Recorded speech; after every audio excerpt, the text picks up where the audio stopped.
जोहार,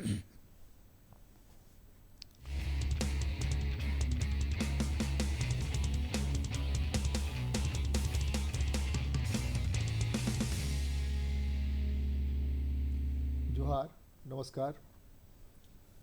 गणतंत्र दिवस की शुभकामना दें उसके पहले गणतंत्र दिवस के इस शुभ अवसर पर हम बात कर रहे हैं भारत के संविधान पर, जिस संविधान के तहत हमारा देश गणतांत्रिक देश है।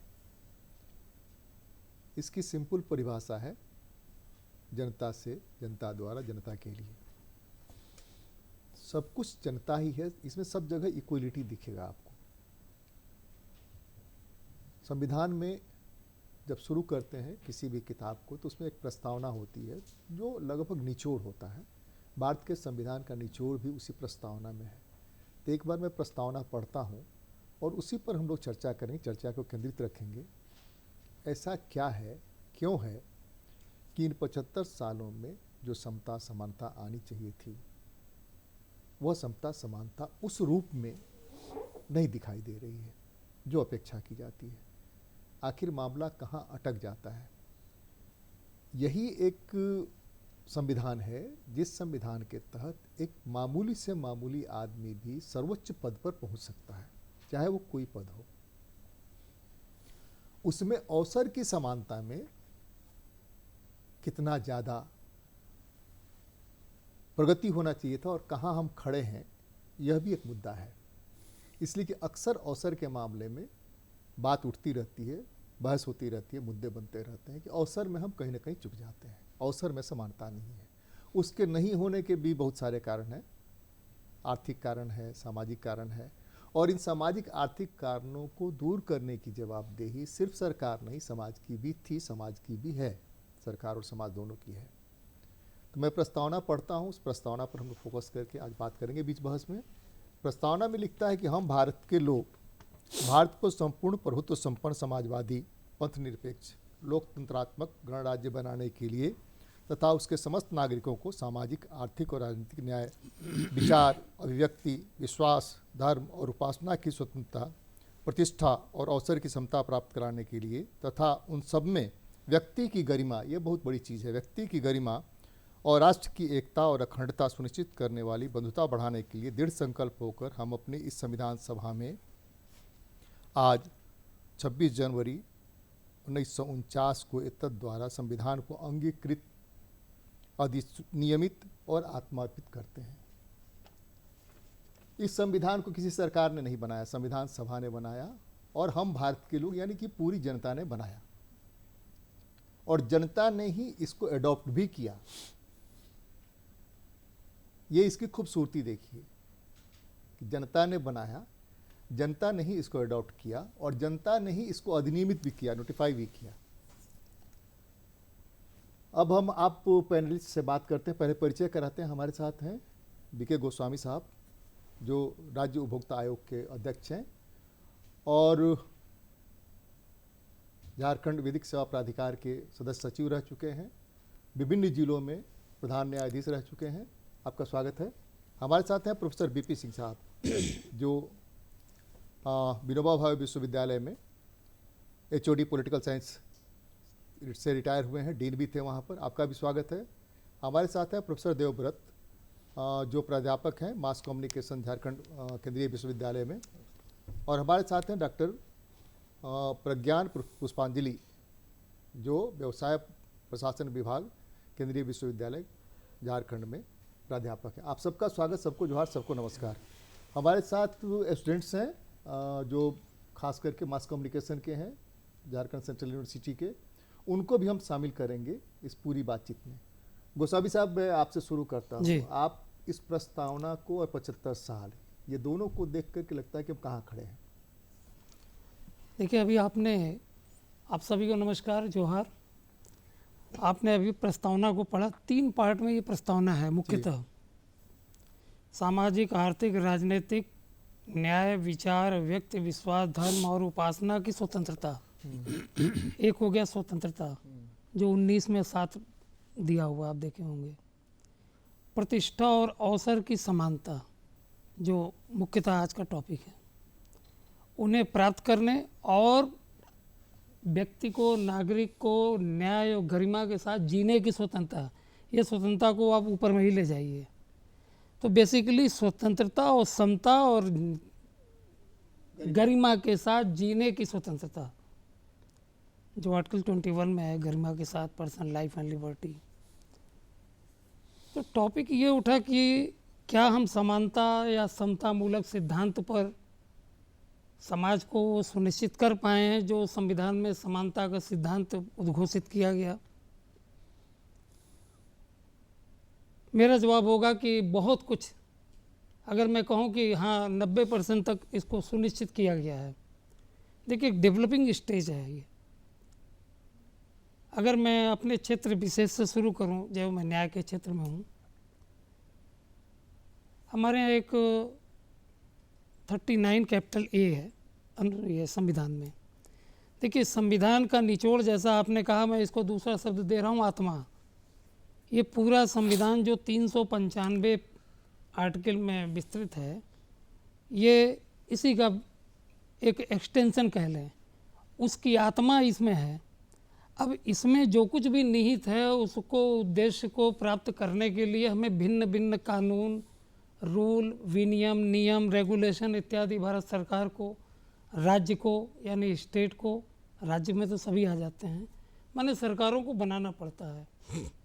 अब मैं अपने अगर विषय क्षेत्र से शुरू करूं कि समाज में बहुत से वंचित वर्ग के लोग हैं, बहुत से अर्धविकसित लोग हैं, बहुत ऐसे लोग हैं जिनको शिक्षा नहीं मिल पाई है, शिक्षा का भी अवसर एक इसमें मिला हुआ है।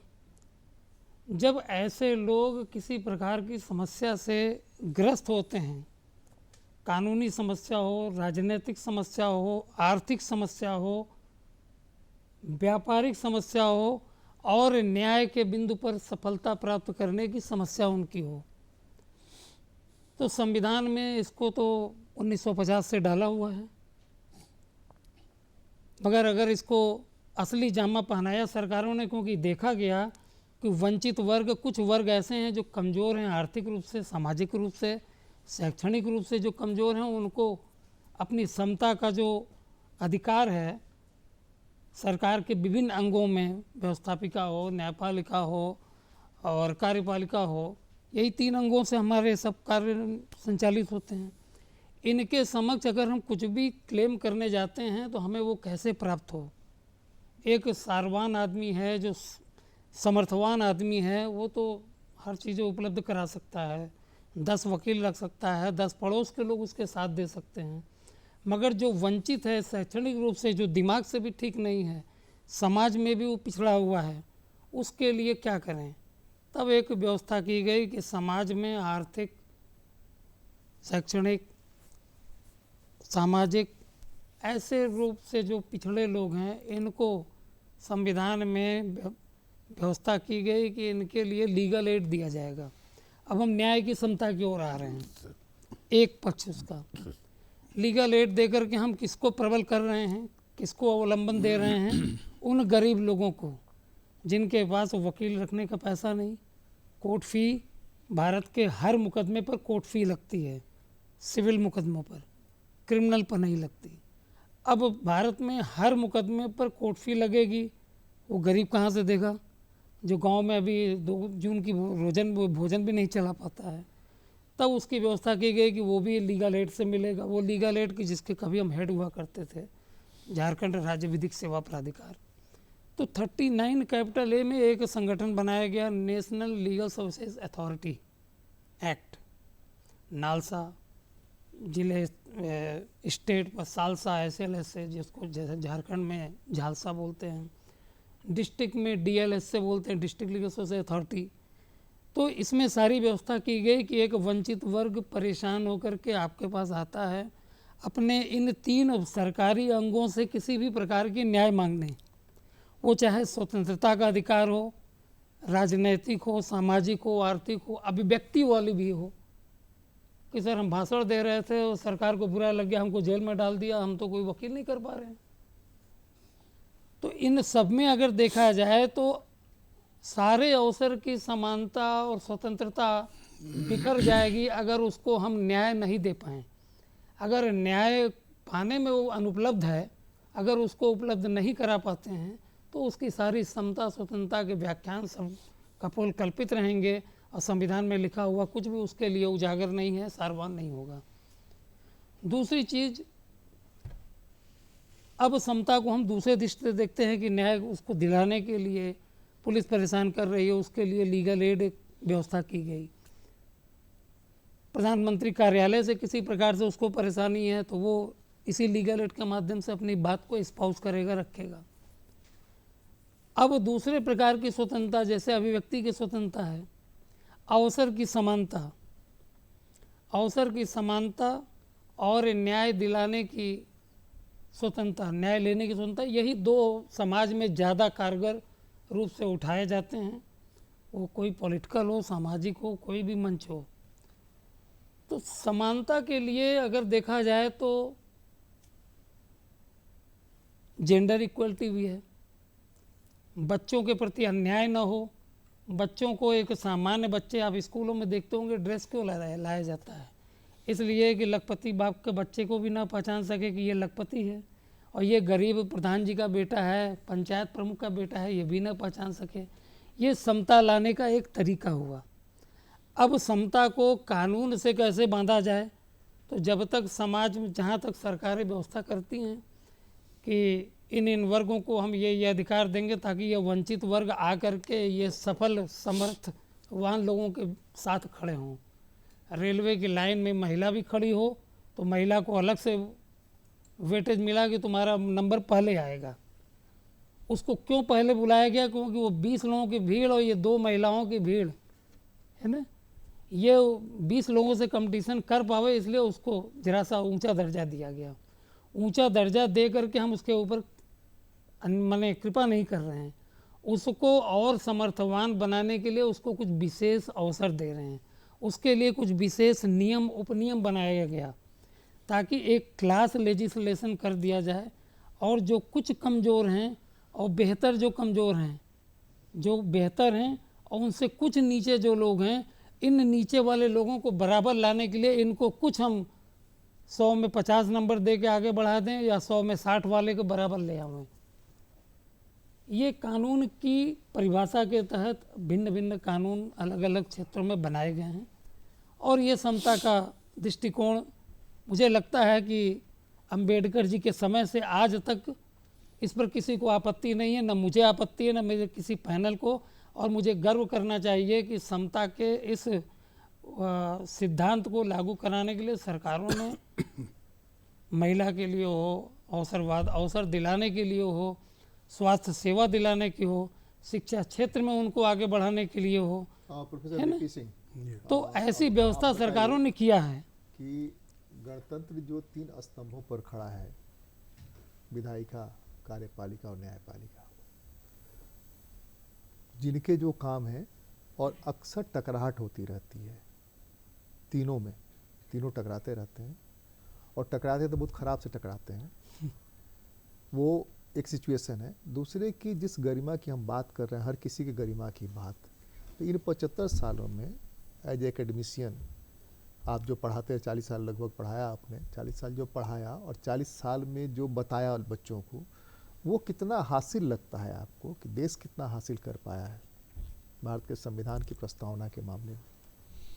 आपके डिस्कशन की जो मूल प्रश्न है वो ये कि फ्रॉम द वेरी बिगनिंग, मतलब कि संविधान लागू होने से लेकर के आज तक की जो संवैधानिक विकास की यात्रा रही है, उस विकास की यात्रा में इक्वलिटी, समानता को या भातृत्व को, स्वतंत्रता को हम किस स्टेज पर प्राप्त कर सकें, मूल समस्या ये है। जनतंत्र fundamental, this is the fundamental essence of this problem. जनतंत्र किसी संत का आशीर्वाद नहीं है, ये गीता का कर्म ज्ञान है। और इसीलिए जैसे जैसे मानव की विकास की यात्रा प्रगति करती है, उसी अनुरूप में संवैधानिक संरचनाओं का भी विकास होता है। बिल्कुल। जिस समानता की हम बात कर रहे हैं, तो हम जानते हैं कि दुनिया का सबसे पुराना लोकतंत्र यूनाइटेड स्टेट्स ऑफ अमेरिका है। हम गौरवान्वित होते हैं, the biggest democratic country in the world. लेकिन जिस अमेरिका को ये गुमान है कि हम दुनिया में लोकतंत्र, जिसे हम लिबरल डेमोक्रेसी कहते हैं, उसका हमने एक आधार दिया जिसे आज दुनिया के सभी देश ने एक्सेप्ट कर लिया है। लेकिन आपका जो मूल प्रश्न खुद नेशनल नहीं ग्लोबल है। ग्लोबल है। जिस अमेरिका के प्रजातंत्र पर हम सभी कहते हैं कि विकसित प्रजातंत्र है, लेकिन अमेरिका का राष्ट्रपति आज तक कोई फीमेल नहीं हुआ। ये अमेरिकी जनतंत्र की विकास की यात्रा है। लेकिन जब हम अपने भारत की बात करते हैं, तो भारत की बात करते हैं तो सो कॉल्ड एक चाय पीने वाला भी प्रधानमंत्री हो सकता है। एग्जैक्टली। एक आदिवासी समुदाय से भी हाईएस्ट पोस्ट पर पहुंच सकता है।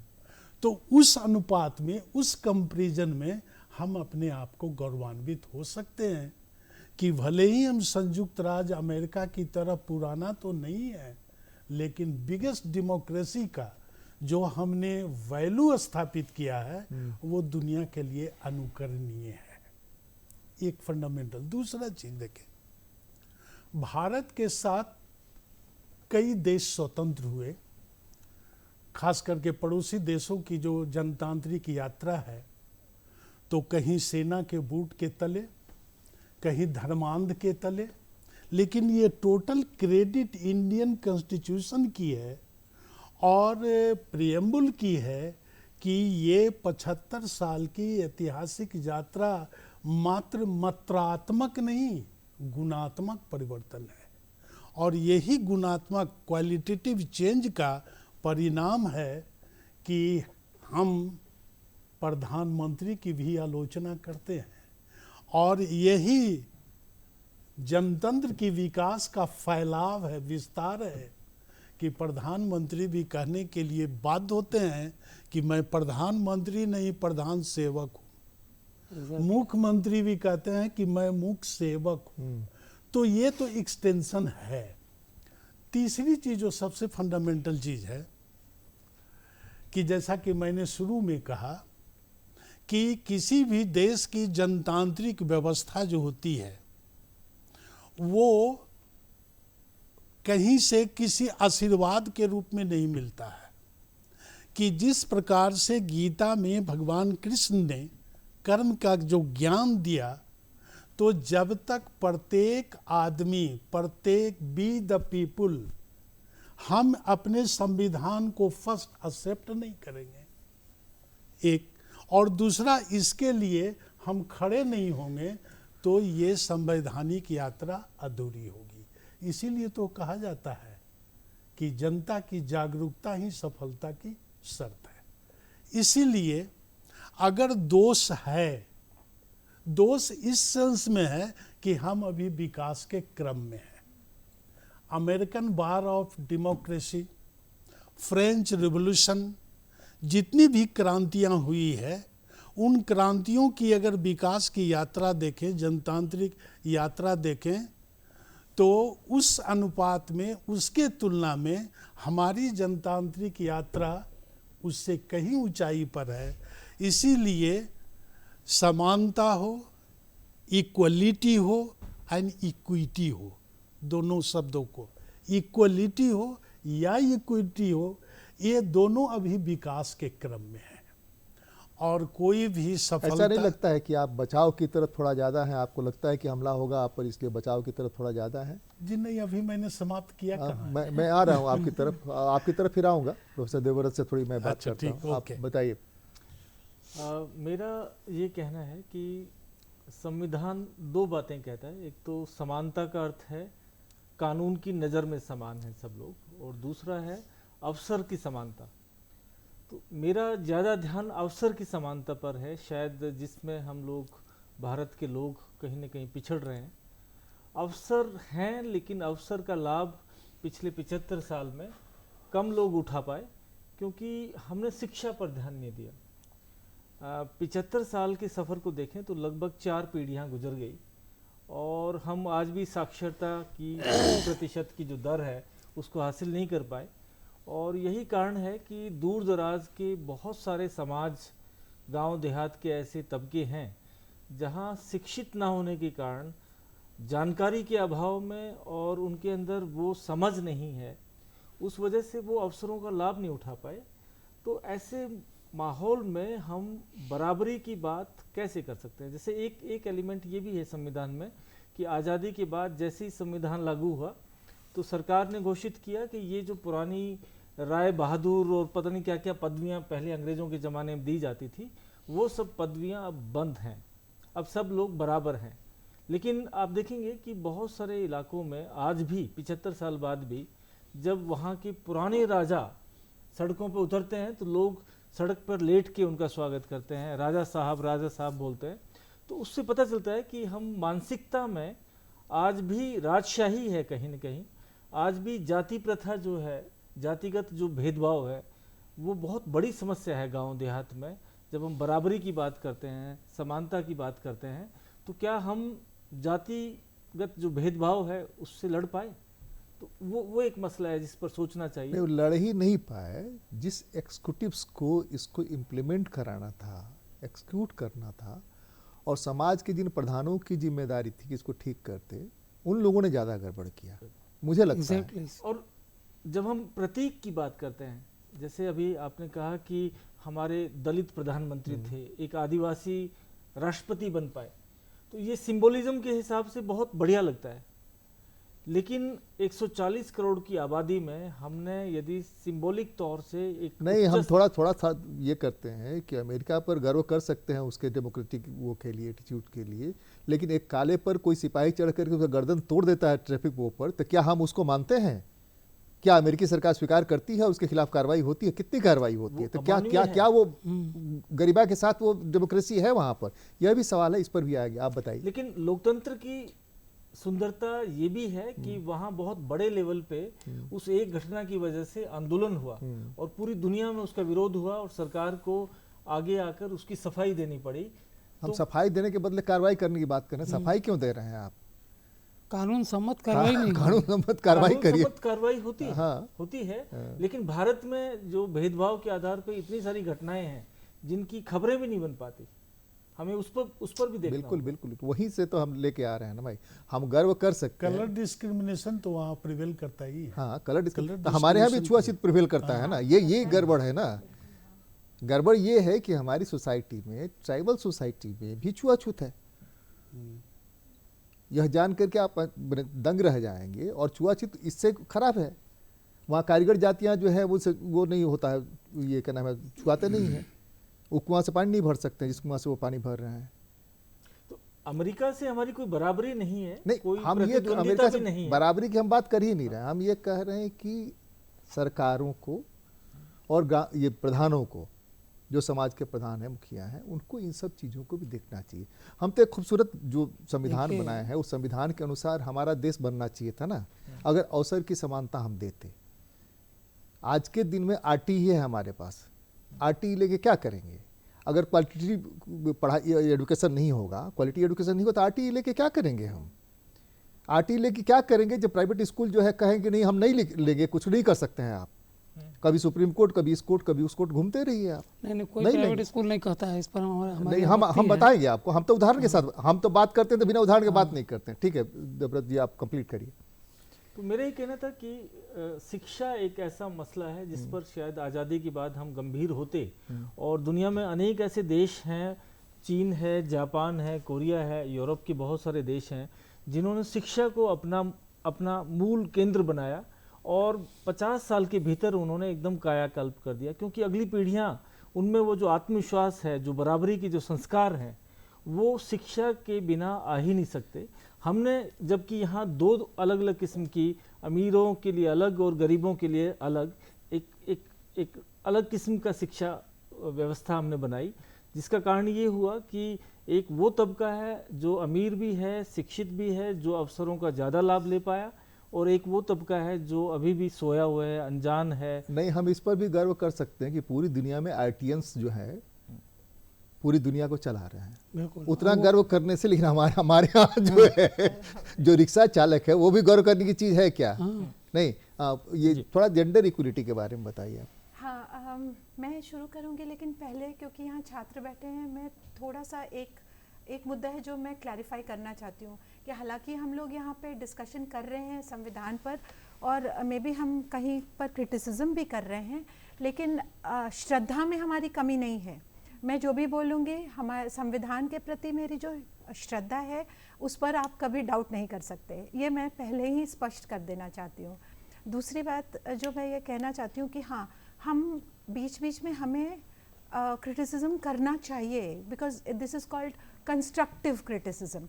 तभी हम कुछ, क्योंकि दुनिया तो बदल रही है, सोसाइटी बदल रही है, तो जब तक हम कंस्ट्रक्टिव क्रिटिसिज्म नहीं करेंगे हम कुछ आगे अपनी चीज़ों को उस प्रकार से बदल नहीं पाएंगे। एक सेकंड, हम हस्तक्षेप कर रहे हैं। ज्ञान, शिक्षा से ज्ञान गायब हो गया, Yes, इसलिए कि हम ये काम नहीं कर रहे हैं। नहीं डिस्कशन कर का रहे। जो मामला है, Yes. तो ज्ञान की अगर पीढ़ी उठा कर देखिए तो सिरे से गायब है। डिग्रियां तो मिल जाती हैं, बिल्कुल बिल्कुल। लेकिन जब आप बात करिए, जैसे प्रोफेसर ये गोस्वामी साहब ने कहा या बीपी सिंह साहब ने कहा कि ज्ञान ही गायब है। ज्ञान आज खोजिए नचिकेता, कहाँ नचिकेता मिलता है? हाँ, नहीं मिलता है। हैं? क्यों नहीं मिल रहा नचिकेता भाई? हाँ, तो इसलिए मैं ये स्पष्ट कर देना चाहता हूँ कि हम जो भी यहाँ बात कर रहे हैं, हमने कभी श्रद्धा, आप हमारे श्रद्धा पर क्वेश्चन नहीं कर सकते हैं। हम ये इसलिए कर रहे हैं कि समय के साथ हमें अपने संविधान को भी बदलना चाहिए, क्योंकि सब कुछ बदल रहा है। दूसरी बात जो मैं कहना चाहती हूँ कि जो समता की बात हो रही है, उसका जो इंग्लिश वर्ड है वो इक्वालिटी, और मुझे उस पर ऑब्जेक्शन है, क्योंकि इक्वालिटी जो वर्ड है, समता फिर भी सही वर्ड है, हिंदी का शब्द है, और वो बेटर डिस्क्राइब करता है हमारी डेमोक्रेसी को, हमारे संविधान को। लेकिन इक्वालिटी, क्योंकि इंग्लिश हमारी अपनी भाषा नहीं है, इसलिए इक्वालिटी जो है वो कहीं ना कहीं गलत हो जाती है। इक्वालिटी इसलिए गलत हो जाती है क्योंकि जो हमारी जो प्रकृति है वो खुद ही इक्वालिटी को सपोर्ट नहीं करती है।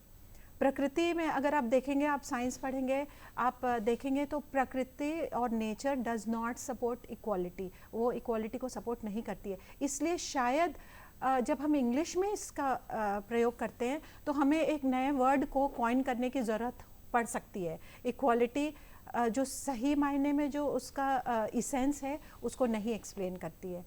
ये मेरा दूसरा पॉइंट है। तीसरा पॉइंट, जैसा सर ने पूछा कि आप जेंडर इक्वालिटी की बात कर रहे हैं, तो मुझे जेंडर इक्वालिटी पर आपत्ति है।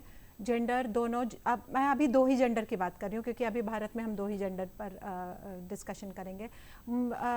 इक्वल नहीं है मेरे अनुसार, तो वो इक्वल नहीं है और होना भी नहीं चाहिए, क्योंकि जब प्रकृति ने ही उन्हें इक्वल नहीं बनाया है तो वो क्यों इक्वल बने। हाँ, अगर आप इक्विटी की बात करें तो मैं जेंडर इक्विटी मेरे लिए एक ज़्यादा प्रेफर्ड टर्म है। और अब मैं आती हूँ जो मुद्दे पर कि इतने साल 75 साल हो गए, इतने साल हो गए, क्या हमने जेंडर इक्वालिटी और मैं उसको इक्विटी बोलूँगी कि क्या हम उसे हासिल कर पाए। तो मैं बस एक एग्जाम्पल आपको दूंगी, एक उदाहरण दूंगी जो कि आप डेटा पर बेस्ड है। ये मैं आपको कोट भी कर सकती हूँ, इकोनॉमिक टाइम्स के 30 मार्च के एडिशन लास्ट 2023 पर बेस्ड है। इसमें इन्होंने ये लिखा कि 50% जो वर्किंग विमेन हैं, जो कामकाजी महिलाएं हैं, वो छोड़ देती है।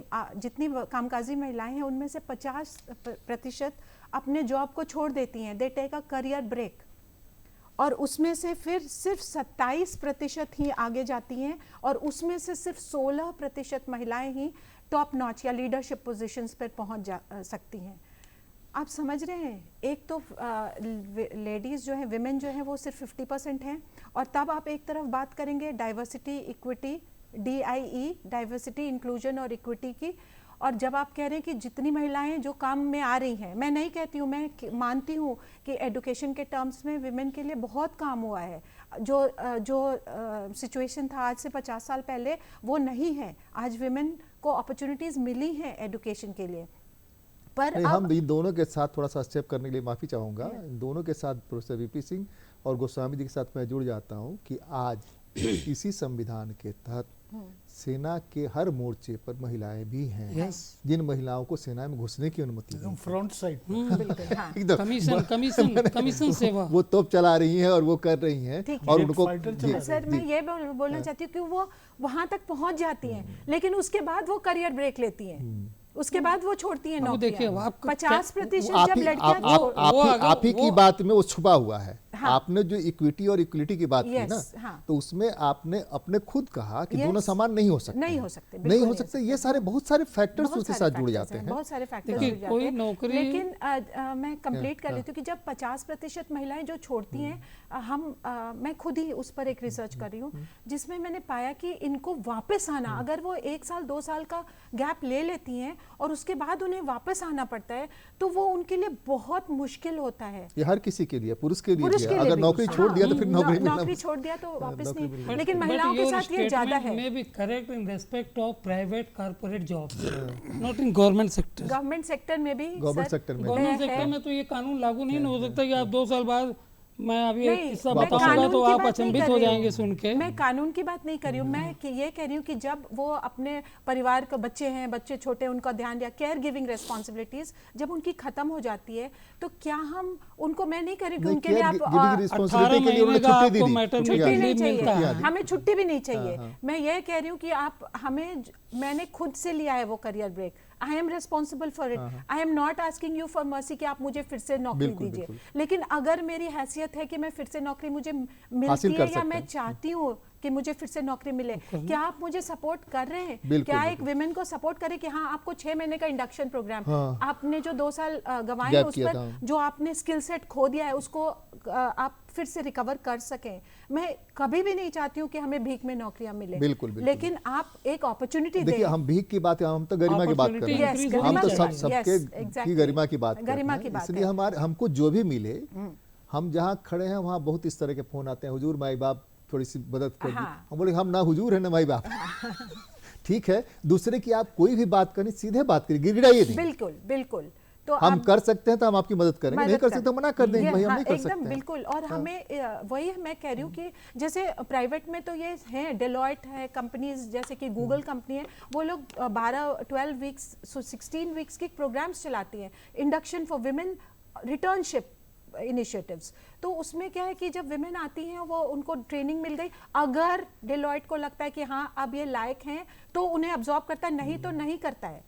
तो क्या गवर्नमेंट को भी इस तरह के सोचना चाहिए, initiatives सोचना लेने चाहिए। चलिए थोड़ा सा बच्चों से बात कर लेते हैं, बच्चे बहुत देर से बैठे हुए हैं, फिर उनकी बात लेकर के फिर हम आगे डिस्कशन करेंगे। हाथ उठाइए जिनको माइक चाहिए, हाथ उठाइए, नहीं तो हम शुरू हो जाएंगे इधर, फिर आप वंचित रह जाइए। हाँ चलिए, इधर दीजिए, इनको माइक दीजिए। आप बैठिए, आप बैठे रहिए, बैठे रहिए, प्लीज माइक दीजिए जल्दी से, बैठे रहिए। जय जोहार महोदय, मेरा नाम समीर कुमार हुआ और मैं जनसंचार विभाग के 4थे सेमेस्टर का छात्र हूँ। और मेरा सवाल आप सभी से है, क्या अभी हम लोग जो आज़ादी के 75वें साल अमृत महोत्सव को मना रहे हैं, क्या हम लोग मनाने लायक हैं? जैसे कि पिछले साल या उससे पहले एक घटना हुई थी, एशियाई champion gold medallist Vinesh Phogat और भी थे 2-3 लोग, जिनको दिल्ली के सड़कों पे घसीटा गया था। वो क्यों घसीटा गया था? क्योंकि उन्होंने अपने, क्या उसको बोलते हैं, बॉस के ऊपर इल्जाम लगाया था कि वो उनके फ्लर्ट करते थे। Yes sir.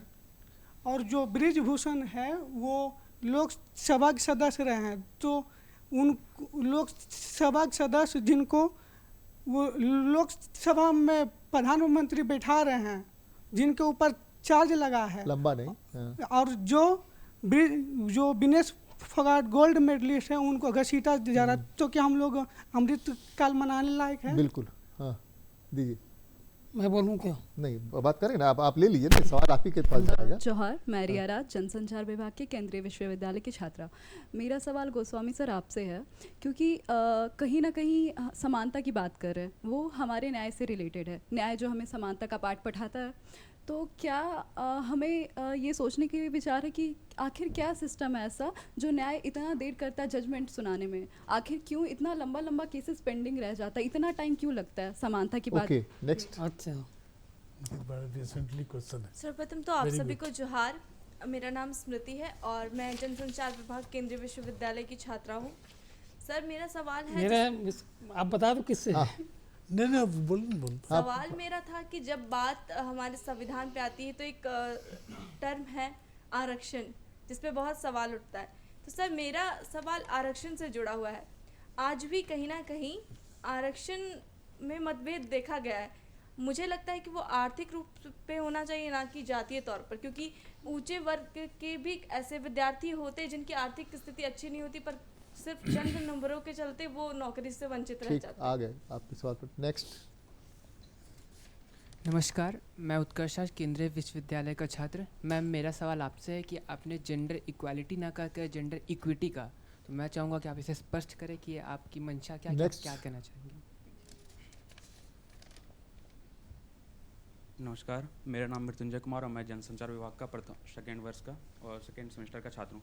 सर मेरा सवाल एक है कि जैसे संविधान में समानता का बात आती है कि सब समान हैं और जाति पाति नहीं है, तो सर मैं क्वेश्चन करना चाहता हूँ कि जैसे अभी बिहार में कास्ट सेंसस हुआ, 68% ओबीसी के आरक्षण क्या जनसंख्या उसमें मात्र 28 से 30% आरक्षण है, और जनरल की जो जनसंख्या 15% है उसकी आरक्षण आप 10% कर रहे हो, तो क्या ये कास्ट सेंसन पूरे इंडिया में होनी चाहिए कि जिसकी जितनी ज़्यादा बहुमत है उसको उस स्तर पे वो मिलना चाहिए आरक्षण का लाभ? नेक्स्ट। और कोई है? चलिए, नहीं है ना, माइक दे दीजिए, माइक ले लीजिए। एक तो मैं गोस्वामी साहब बोले उसके पहले थोड़ा सा अगर मैं आपके सवाल का जवाब दूं तो सवाल का जवाब देने के पहले मैं आपसे सवाल पूछूंगा, आप बताइएगा नहीं, उसका जवाब नहीं बताइएगा। आपकी जाति क्या है? नहीं, जाति नहीं बता। खैर, तो ये सवाल वहीं उठता है। यह सवाल आपको उठाना चाहिए कि जिनके लिए आरक्षण दिया गया उनको आरक्षण मिला क्यों नहीं, उनके बैकलॉग्स इतने ज़्यादा क्यों हैं। यह सवाल आप जब उठाती तब आपको राइट बनता था कि आप यह सवाल करती कि आर्थिक आधार पर होना चाहिए। इसलिए वो दो तरह से कुचला गया है, एक तो जाति के आधार पर कुचला गया और दूसरे आप समझ सकते हैं जो सवाल आप पूछ रही हैं आर्थिक आधार पर कुचला गया। ना उसके पास अर्थ था, अर्थ आपने रहने ही नहीं दिया ना उसके पास, इसलिए उसके लिए निहायत जरूरी था कि उसको हम अपने बराबरी के सब ले आएं, और जैसे ही दूसरे को उसमें घुसाएंगे ना तो वो फिर मारा जाएगा। खैर, ये मेरा जवाब था। गोस्वामी साहब, मैं इसी क्वेश्चन से आगे सेकंड क्वेश्चन पर फिर फर्स्ट पाऊंगा। आरक्षण की जो बात चल रही है, अभी बेटी ने कहा कि जातीय नहीं, इसको आर्थिक क्यों नहीं होना चाहिए, तो आपने EWS कोटा सुना होगा, दैट इज आर्थिक है ना, वो आर्थिक के आधार पर किया गया है। अब जातीय आधार पर क्यों हो या न हो, तो हमारे 15A संविधान अगर पढ़े होंगे, 15 और इधर 16A और फिर 4A, 16 का 4A होता क्या है कि 1987 के समय सपोज 100 में से 22 सीट है SC ST की, 78 सीट तो बढ़ गई, माने भर गई, मगर 22 में से 2 ही आए।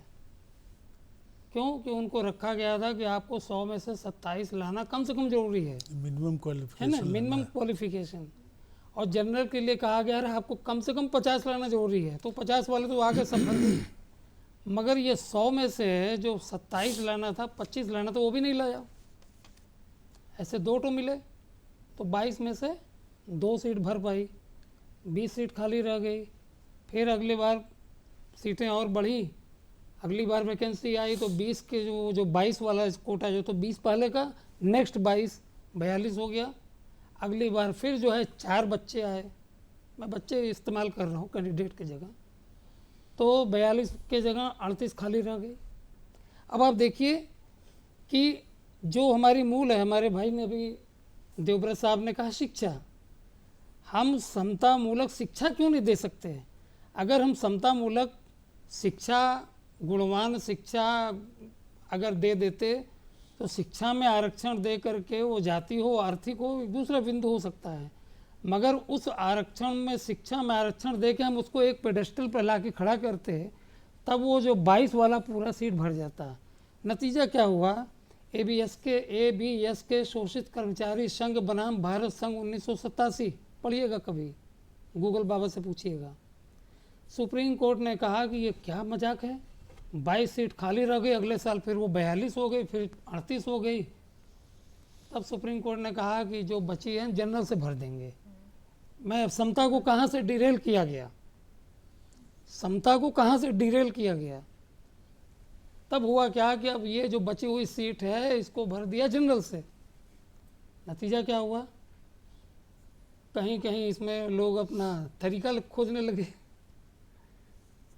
कुछ क्वेश्चंस को ऐसे फिर सेट किया गया कि भाई अब क्वेश्चन को तो खैर बराबर ही रहता है, माने वो एक समय रहा कि वो सीटें भरती चलेगी जनरल से, फिर सरकारें बदली, 90 का दशक आया, प्लीज कंक्लूड, फिर चेंज किया गया, तो उसमें कहा गया कि नहीं, ये सीट अनंत काल तक इन्हीं की रहेगी। ये समता का बहुत बड़ा विकास चिन्ह लगाया गया, माने जो आपको दिया गया वो आप ही का रहेगा, वो अब आपको शिक्षित, शैक्षणिक रूप से आपको मजबूत करके उस सीटों को भरा जाए। एक तो ये हो गया। दूसरा, आपने कहा डिलेड जस्टिस। देखिए, डिलेड जस्टिस के कई कारण हैं। हमारे यहाँ केसेस का अंबार बहुत है। आज 5 करोड़ करीब केस हैं, जिसमें 3.5 करोड़ करीब क्रिमिनल केस हैं। आप पढ़े होंगे, एक जुडिशियल डाटा ग्रिड आप लोग कभी खोलिएगा तो मिल जाएगा। तो है क्या कि मैन पावर हमारे पास अभी भी कम है, जबकि इंफ्रास्ट्रक्चर भारत सरकार ने या हमारी झारखंड सरकार ने बहुत दिया है। उसके लिए भी हमारी सुप्रीम कोर्ट ने बहुत समय समय पर अपना आदेश जारी किया, जिसके तहत इसे मिला। मगर जिस हिसाब से हमारी पेंडेंसी है, उस हिसाब से हमारे पास ऑफिसर नहीं है। और कुछ हद तक अगर मैं देखूं तो एक अध्ययन से मैं बता रहा हूं कि करीब 70% सिविल मामले हमारे आपके तरीकों पर चलते हैं। माने आप मुकदमा दाखिल करके सामने वाले को परेशान करना है।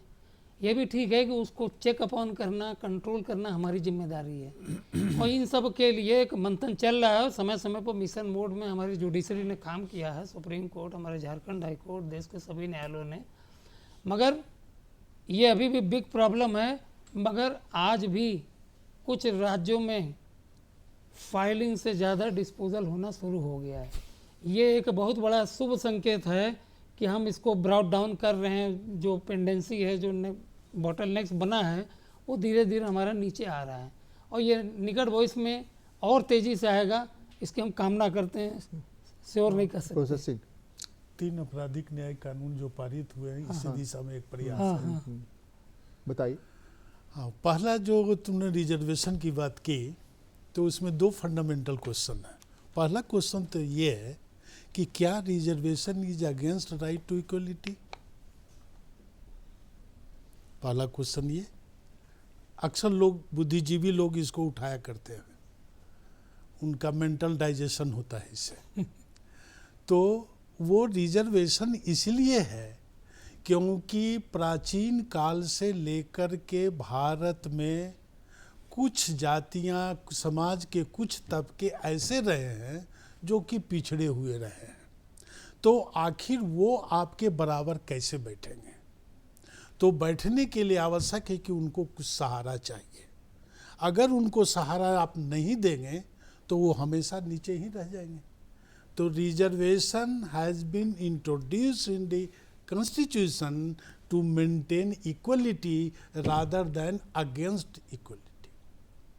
रिजर्वेशन जो है वो समानता को बराबरी पर लाने के लिए है, न कि असमानता को स्थापित। उसमें एक चीज ऐड कर लीजिए, वो भी गरिमा के साथ जीत सके।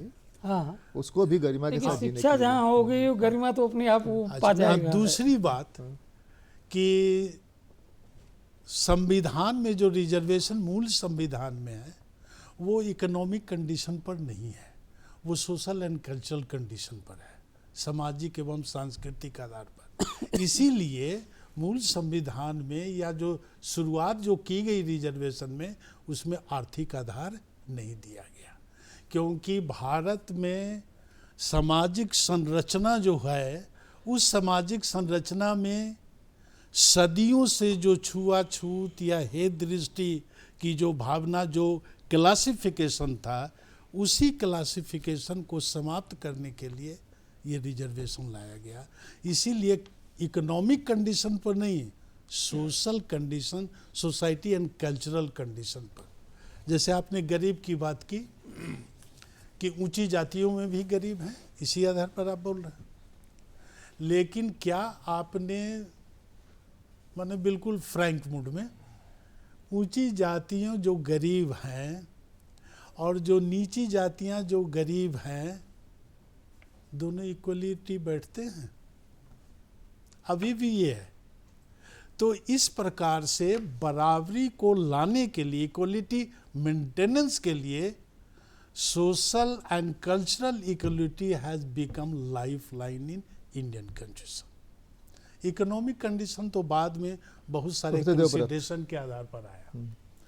और तीसरी बात जो आपने कहा कि आपने एक पिक्चर देखा होगा, डेट पर डेट, डेट पर डेट, तारीख पर तारीख, सनी देओल, हाँ उसी तारीख पर तारीख को मिटाने के लिए 2023 में पार्लियामेंट ने 3 क्रिमिनल जुडिशियल सिस्टम पारित किया है।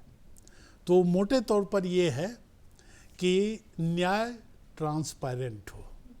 अब आप कोई भी कंप्लेन ऑनलाइन कर सकते हैं, और इस आपराधिक कानून में ये व्यवस्था है कि अगर किसी थाने में आपने ऑनलाइन अप्लाई किया कोई कंप्लेन, तो मैक्सिमम 2 महीने के अंदर उसे रिपोर्ट सबमिट कर देना है। हम पर ये नहीं लग जाए समानता नहीं बरतने का, ये थोड़ा सा कंक्लूड करिए, इसलिए बाकी लोग मैंने लड़कों को समझा रहे थे इसे। तो वो थोड़ा सा जी। मैं इसको इस रूप में देखता हूँ कि भारत बड़ा एक विविधतापूर्ण देश है। यहाँ सभी जातियों के, धर्मों के लोग हैं। तो जब तक हम लोग सरकार और जो देश की व्यवस्था है उसमें डाइवर्सिटी नहीं देखेंगे या डाइवर्सिटी को सुनिश्चित नहीं करेंगे, विविधता को, क्योंकि ऐसा पाया गया है कि किसी ऑफिस में यदि 50 लोग हैं और उसमें केवल 5 महिलाएं काम करती हैं, तो ये बहुत संभव है कि एंटी फीमेल लैंगिक भेदभाव, छीटाकसी, बातचीत, हंसी ठट्ठा ये चलेगा। लेकिन जैसे ही वो संख्या 5 से 40 हो जाएगी तो वो माहौल बदल जाएगा महिलाओं की मौजूदगी ऑफिस में। और ये लगभग सब जगह है, हमारी न्याय व्यवस्था हो, पुलिस हो, प्रशासन हो, शिक्षा हो, डॉक्टर हो, सब जगह यदि डाइवर्सिटी है। Even 1 women and 99 judicial officers में sit together, but there is no kind of aspersions, castigating remarks, ये नहीं। रिमार्क्स की बात नहीं कर रहा, इज्जत और सम्मान, मेरी बात, जब मेजोरिटी से फैसला होता है, मेजॉरिटी फैसला हमारे जुडिशरी में कहीं नहीं होता है। एक जज डिसाइड्स मर्डर केस, एक जज डिसाइड्स फैमिली जज डिवोर्स केस। वो हाई कोर्ट कॉन्स्टिट्यूशनल कोर्ट में होता है, सुप्रीम कोर्ट में, वहाँ तक मैटर हर सिविल कोर्ट, हर क्रिमिनल कोर्ट का क्रिमिनल केस नहीं जाता। दरअसल न्यायिक व्यवस्था अपने आप को आलोचना से परे समझती है, ऐसा लगता है। नहीं, मैं नहीं कह रहा हूँ, मैं लेकिन डाइवर्सिटी का नहीं, वो रिएक्शन यही बता रहा है। नहीं, डाइवर्सिटी की जब मैं बात, आपका यह कहना कि क्या होता है 4 महिला हैं और 10 जज हैं, ओवरऑल में कह रहे हैं। ओवरऑल डाइवर्सिटी की जब मैं बात करता हूँ तो मैं सेना को भी कटघरे में खड़ा करता हूँ, पुलिस प्रशासन की बात कर रहा हूँ, शिक्षा व्यवस्था की बात कर रहा हूँ। शिक्षक यदि एक जाति के हैं तो वो किन विद्यार्थियों को पढ़ा रहे हैं? ऐसे केसेस आ रहे हैं लगातार। तो मेरा ये कहना है कि वो डाइवर्सिटी के दर्शन, क्योंकि लोकतंत्र और समानता से बहुत जुड़ा हुआ है विविधता का सिद्धांत, तो वो डाइवर्सिटी जो है वो समाज में सभी स्तर पे वो दिखाई देनी चाहिए। और जुडिशरी हो या पुलिस हो, सब जगह इस पर बात शुरू हो गई है और ये लोकतंत्र का विस्तार है, लोकतंत्र का एक्सटेंशन, अगली स्टेज है। और अमेरिका, जिसकी हम बड़ी प्रशंसा कई बार करते हैं, आलोचना भी करते हैं, वहाँ भी और यूरोप में भी विविधता की बात और विविधता को नीचे तल तक कैसे सुनिश्चित किया जाए, इस पर बहुत बातचीत और डिस्कशन होती है। समय की बहुत कमी है, बहुत मारामारी है। एक चीज़ मैं कह देता हूँ, फिर प्रोफेसर प्रज्ञान की तरफ मैं जा रहा हूँ, वो कि वह 27% केवल, अभी गोस्वामी साहब कह रहे थे 27%, इसलिए कि उसको उस समान शिक्षा नहीं मिली थी। अगर वो जो प्रोफेसर देवव्रत ने कहा कि सबके लिए एक समान की शिक्षा हो जाती तो शायद वो 27 नहीं लाता, वो भी 50 ले आता, 40 ले आता। तो यह व्यवस्था अगर होती तो बात बन जाती। अपने यहाँ नेतरहाट खुले, नवोदय है, अभी भी बहुत सारे इस तरह के सारे स्कूल क्यों नहीं हो। सरकार ये जिम्मेवारी समझे कि सबको समान शिक्षा दे। समता का जो मूल सिद्धांत है वो इनके प्रश्नों से निकला। शिक्षा ही कमजोर रहेगी, सारी समता का सिद्धांत सब बेकार है। प्रोफेसर प्रज्ञान, आपने मुझसे पूछा था कि इक्वालिटी और इक्विटी में डिफरेंस क्या है, तो इसको मैं एक एग्जांपल से आपको समझाती हूँ कि अगर माँ रोटियाँ बना रही हैं और 5 बच्चे हैं, तो क्या माँ सबको इक्वल नंबर ऑफ रोटी देगी? वो इक्वालिटी हो गए। और इक्विटी हुआ कि जिसको ज़्यादा भूख उसको थोड़ी सी ज़्यादा रोटियां, और जिससे भूख नहीं है वो खुद कह रहा है कि मुझे भूख ज़्यादा चाहिए, और जिनको थोड़ा कम चाहिए वो कम है। यही है डिफरेंस इक्वालिटी और इक्विटी में। और इसलिए मुझे इक्वालिटी शब्द से, इंग्लिश के वर्ड से मैं बहुत खुश नहीं हूँ। मतलब इक्वालिटी पर मुझे ऑब्जेक्शन है। और इक्विटी मुझे फिर भी, आपको भी लगता होगा कि इक्विटी लॉजिकल है ना। तो ये जेंडर में भी मैं ये बात करती हूँ कि हम विमेन जो हैं हमें भी इक्विटी ही चाहिए। हमें ज़बरदस्ती इतनी चाहिए ही चाहिए ऐसा मुझे नहीं लगता कि यहाँ कोई भी जो महिला एक सवाल बहुत गंभीर छूट रहा है सज्जन लड़के का। क्या पूछा? एक और उन्होंने पूछा था कि 75 साल बाद भी क्या हम तैयार हैं? हाँ, तैयार हैं इसके लिए। तो एक बात ये भी जान लीजिए कि आज के डेट में मुझे नहीं लगता कि कोई भी देश तैयार है, और कभी भी ये समय नहीं आएगा कि कोई भी देश कहेगा कि हाँ मैं 100% तैयार हूँ, एकदम मैं उस टारगेट को रीच कर चुका हूँ। ऐसा हो नहीं सकता। हाँ, तैयारी में बहुत सारी त्रुटियाँ रहेंगी और हम आगे बढ़ते रहेंगे, हम रुकेंगे नहीं। बस हमारा यही ध्येय होना चाहिए। आपके इस स्टेटमेंट पर इक्वलिटी एंड इक्विटी पर सारा समता का इन्होंने निचोड़ दे दिया। एक बच्चा जो 1 रोटी से पेट भर रहा है, दूसरा थोड़ा बलिष्ठ 5 रोटी मांग रहा है, यही हमारा संविधान कह रहा है कि जो कमजोर है, हमारे यहाँ उस बलिष्ठ को हम कमजोर के रूप में ले रहे हैं। जो कमजोर हो उसको ज़्यादा अवसर दें, जो बराबर हो, जो थोड़ा सा भी अच्छा हो, उसको 2 ही अवसर पर अगर वो अचीव कर ले रहा है, और जो 8 अवसर पर भी नहीं पाया। मैं ऐसे भी व्यक्ति को जानता हूँ जो 17वीं बार में PCS हुआ, कोटा से हुआ, रिजर्वेशन था, मगर हुआ ना। 16वीं बार के असफलताओं से उसको कुछ न कुछ मिला।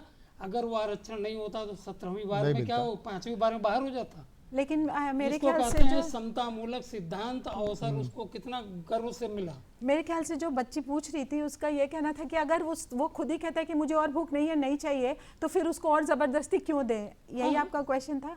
हाँ, तो मेरे ख्याल से एक और जो इसी सिलसिले में जो बात आ रही है सामने, कि एक चीज़ और सामने आ रही है कि इंडिया ही एक ऐसा कंट्री है जहाँ लोग मरते हैं पिछड़ी जाति का सर्टिफिकेट लेने के लिए कि हाँ मैं पिछड़ा वर्ग का हूँ। हमको कंक्लूड करना पड़ेगा। हाँ, हमको कंक्लूड करना पड़ेगा। मुश्किल यह है कि एक जाति विशेष सी ये खास काम क्यों करे। हाँ, बिल्कुल सही।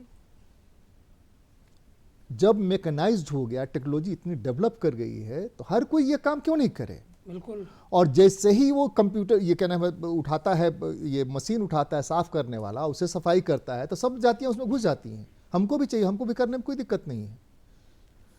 बीच बहस में हम इसी उम्मीद और कामना के साथ कि भारत के संविधान की जो प्रस्तावना है, उस प्रस्तावना के अनुरूप यथाशीघ्र हम गरिमा के साथ हर व्यक्ति जिए, हर किसी को प्रॉपर जो कुछ मिलना चाहिए वो मिले। इसी उम्मीद और कामना के साथ गणतंत्र दिवस की फिर सबको शुभकामना। हमारी उम्मीद आगे बढ़े। आप सबको भी शुभकामना। नमस्कार, जोहार। Thank you. नमस्कार।